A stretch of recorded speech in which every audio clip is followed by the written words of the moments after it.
Hello guys, welcome to my channel. Today I'll be talking about how spaghetti is made, and as a bonus, I'll be talking about the history of spaghetti.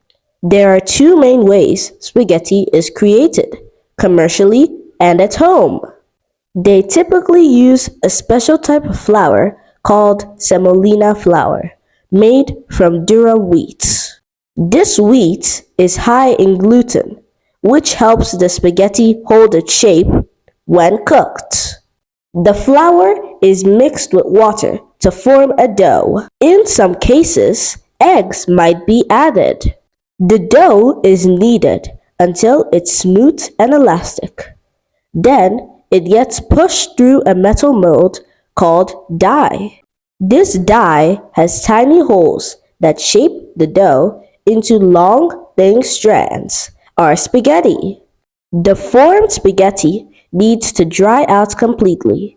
This drying process is crucial for shelf life and final texture.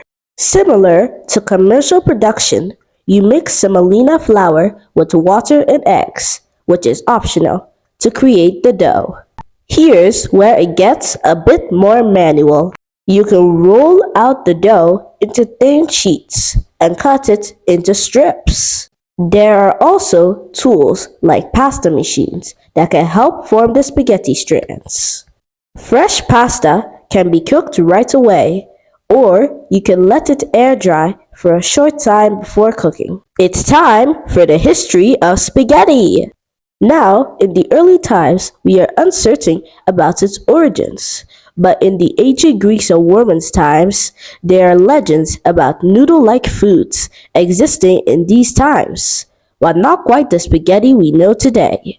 Now, here are some possible origins. Around the 8th to 12th centuries, in the Arab influence, evidence suggests spaghetti-like dishes might have arrived in Sicily through Arab trade routes. The word spaghetti itself might be linked to an Arabic word, itria. Around the 12th century, Sicily seems to be the place where spaghetti truly took shape. There are written records mentioning it during this period. The evolution and spread was between the 13th to 19th centuries. While initially enjoyed regionally, spaghetti production methods improved, and it gained popularity throughout Italy by the 19th century. Italian immigrants brought spaghetti to the Americas in the late 19th and early 20th centuries, where it became a staple food. The long thin strands we know today are a more recent development. Early spaghetti was much longer. Tomato sauce, a classic pairing now, wasn't widely used with spaghetti until the 19th century. So guys, I hope you learned something new today. Make sure to like and share this video.